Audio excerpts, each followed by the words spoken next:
my project was called Therapeutic Landscapes, which looked at how people with ME/CFS kind of navigate their home as a therapeutic space in a way that their home works for them and not against them, was kind of the summary of the findings from that. This was a master's thesis research project. So underpinning this project was this concept, Therapeutic Landscapes, which has been around since about the mid-90s, which kind of looks at how your built environment, natural environment, social environment, and symbolic environment kind of work together to create this therapeutic landscape or therapeutic space. What I first started to find in this research was that therapeutic landscapes were more traditionally designed for spaces where someone goes to seek a cure or kind of relief from an ailment, whether that's kind of your physical health, your mental health, your spiritual health, but it was all kind of around this goal to have a cure. So that got me thinking that obviously there's many of us who live with chronic illnesses and chronic symptoms where cure is not an offer, but there is definitely still many ways that we can experience therapeutic spaces and therapeutic benefits and health improvements without working towards a cure. So that's, that I kind of wanted to challenge that idea. And then the therapeutic landscapes traditionally looks at places like hospitals, retreats,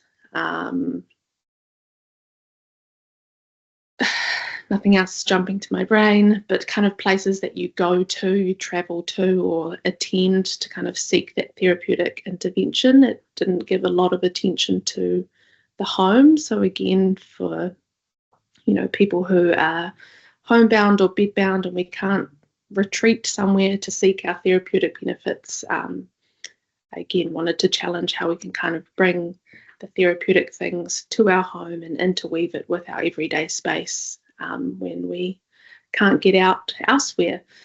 So I did this project because of my own experience with being homebound by ME/CFS following having COVID. I do live with the more mild side of it, so I am able to get out of the house. I don't consider myself homebound now, but definitely had an experience of the home as your site of healthcare. So I sought participants, got 5 participants in New Zealand who do class themselves as homebound and who live with ME/CFS. Forgot the rest of my sentence, but I'll carry on.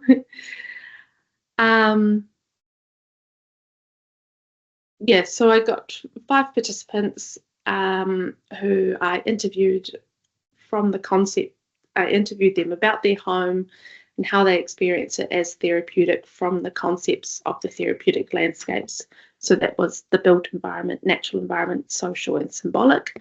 So the interview was structured around that, and they photographed their home in response to those categories. And then out of those interviews and photographs, I produced paintings to kind of represent their story and their home space and what kind of their home represented for them in terms of the therapeutic elements. I guess it's important to note here that this line of research and these conversations were all very positive. That was the purpose of the research. But it's worth noting that I am aware so many people do not get the privilege of having such positive experiences of their home. But these people do, and they were all very, very grateful for the privilege that they do have in their home, especially noting that many of them were homeowners and lived with partners or lived with family, so they had a lot of flexibility around what they could do in their home and what they could set up for themselves, and they were able to move into a home that supported their health and wellness. Of course, not everybody gets that opportunity. So I'll briefly kind of go through the paintings, which more details about the paintings and each participant's story are available in my thesis if anyone wants to peruse through that. the first participant, Lily, these are all pseudonyms. Her experience of the home, because she is home 80 to 90% of the time, she really wanted this sense of expansiveness, even though she was stuck indoors. So for her, she's got lives in a slightly more rural property where she's got this beautiful view out the window of sunsets and the river. She's got a lot of nature surrounding her. So I really wanted to capture that in the painting. So on the left-hand side, we've got this natural wallpaper of her dining room, and she's got this fire that keeps her warm for her symptoms of constantly feeling cold, but it also creates a lot of coziness and romance in the home. And I paired that with the right-hand side of her painting is of her home office, which she's needed to work from home because of her illness. But in that space, she's got the words like inspire and little mementos on the wall and letters from students as she works in education. So a lot of kind of what she described as reminders of what good she can do in the world when she takes care of herself. There's lots more about her story and the paintings, but given the short time, let's just briefly go through them. The next participant, Cara, she lives in a family home with her mum, who also has CFS as well. It's a family home that she says has always kind of adjusted and changed with all of their needs. Cara had moved out of the home, but moved back home following COVID, in her bedroom space where she spends a lot of time. She says her bedroom has always had the same setup in every sort of house she's been in. It's not pictured in the painting, but her bed has like her iPad and remote lights and massage tools and heat pads all next to it. That little unicorn in there symbolises her hot water bottle to keep her warm. She had a Buddha statue in her room to give her this sense of kind of grounding and meditative space to really help with her spiritual wellness. And to the right-hand side is a view of the conservatory, which is actually downstairs in her house, but kind of connects these two spaces in her home that divides her day between her bed rest space upstairs and her kind of more social space downstairs in the living room looking out at the garden. And then we have Samantha, Ease of a Modern Home. She moved into a more modern home with her husband for the sake of having a space that doesn't need maintenance, given her illness and also her age. She just, couldn't keep up with house maintenance from the home that she was in previously, even though she really loved it. Really important feature of her home is her dog, which she referred to as her nurse dog. Many of the participants did have pets in some way to keep them company, to have something a bit more kind of low maintenance to take care of. So her dog was really important to be in this painting. Again, that connection to nature. She, out on the deck, connects to a little veggie garden and a big expansive view of the sunsets. And she really appreciated in this space, which is her living room, and to the left is the kitchen, is that it's open plan, so she can kind of exist in both spaces at once, whether she's able to be cooking in the kitchen or resting in the living room. She doesn't have to get up and travel around the house to experience the home. And then we have Scarlett, who is a very kind of creative, artsy person, who the home that she is in with her husband, they had been in together before she became unwell, and through our conversation she realised how much the home has sort of changed with her illness. A big change in that is how she engages in all her hobbies. She really loves baking, but she really loves art and being creative. So she created this sort of day bed space, so she doesn't have to be in bed, where most people describe that's where they, have the worst of their days, worst of their symptoms is in bed, where they're kind of shut off from everything. But this day bed space means she can still rest and support her body physically while being able to engage in her hobbies. So she's got the little paw prints down the bottom to symbolise the pet that she has. The books on the shelf symbolise her hobbies and interests, including the Bible for her spiritual connections, and the orchid at the top came from her late father. So she's got a lot of mementos around the house to keep her kind of connected to everyone and everything that feels important for her and her health.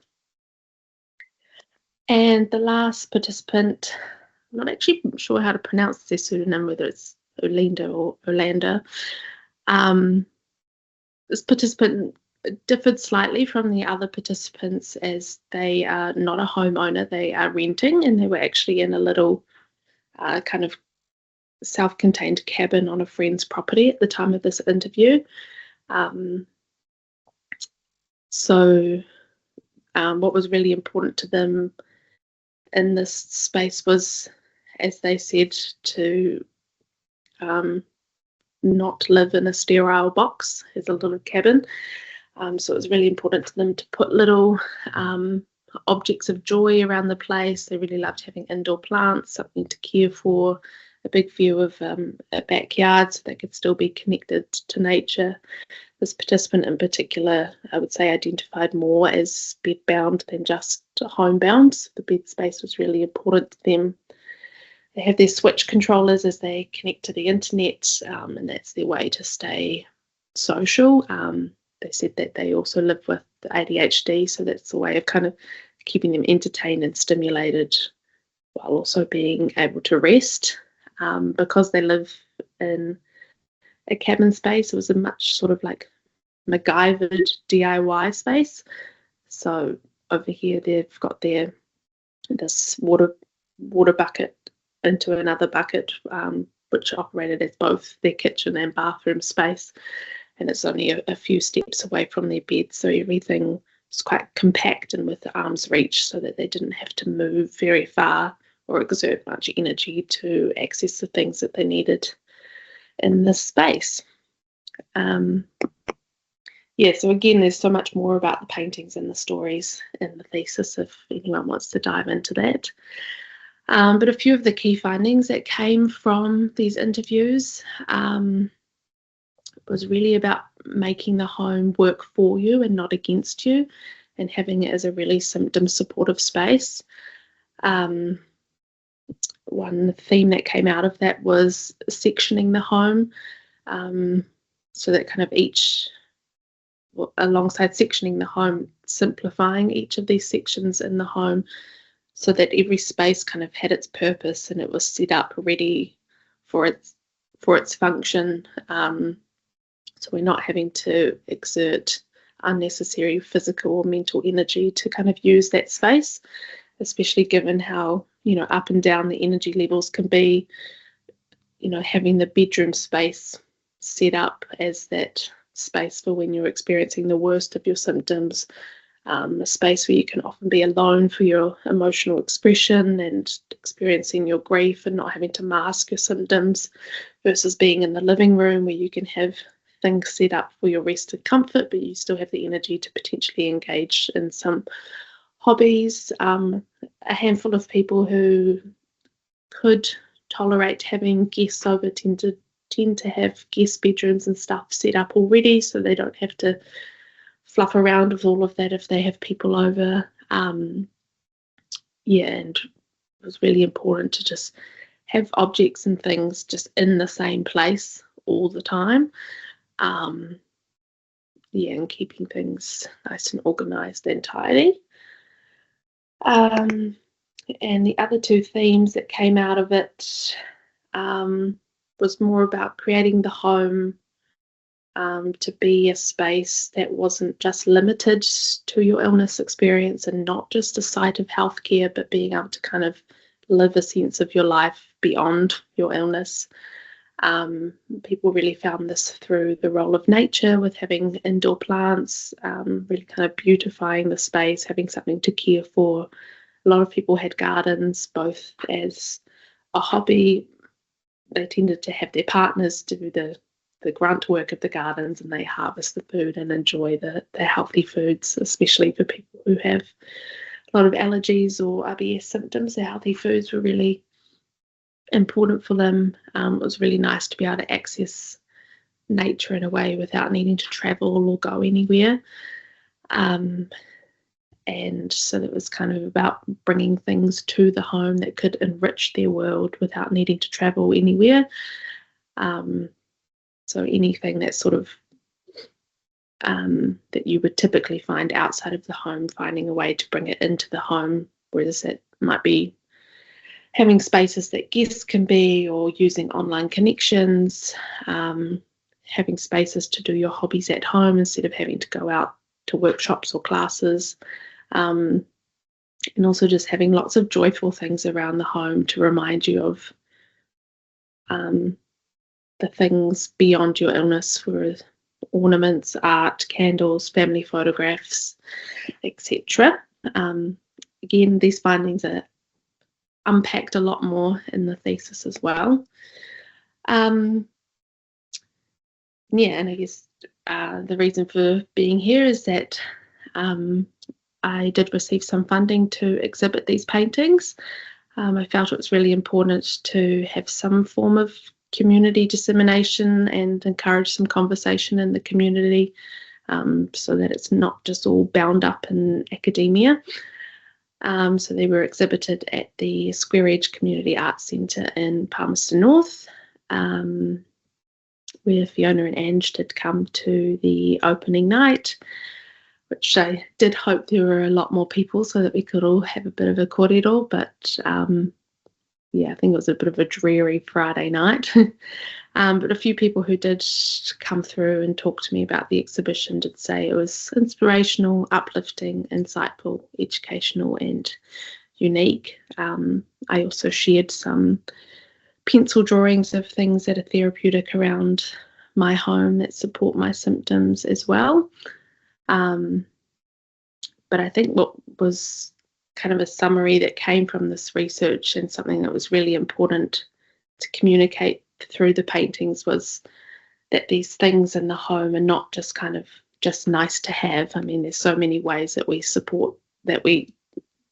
arrange our home to be supportive and nice and enjoyable, but these things really have a strong impact on our symptom experience and our illness experience and our sense of wellness and quality of life. I think the research really highlighted how much impact these sort of therapeutic adjustments can have on our health and wellness when living with ME/CFS. There's just a slide of the references, and yes, I think that's all, unless there is anything else you want me to expand on, Fiona. I feel like I was just talking to the void because no one's here.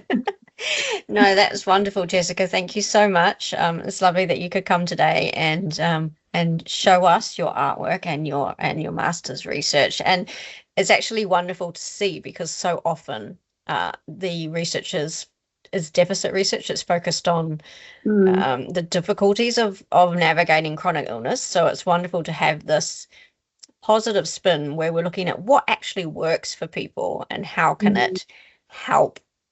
As you mentioned, spiritual well-being, mental health, just even having just sort of the focus of healing in the home, and that it's a safe space and it's a relaxing space is so important. So, it's wonderful to see that. And also just to mention that, recognize privilege, and that there is obviously this ability for some people to be able to have lovely homes, and then other people may struggle with that. But if there's something that people can do, even in low cost, that just means something to them, that enables their space to be conducive to wellness or conducive to mental well-being, is wonderful. And it was great for Ange and I to come down and see the artwork in person.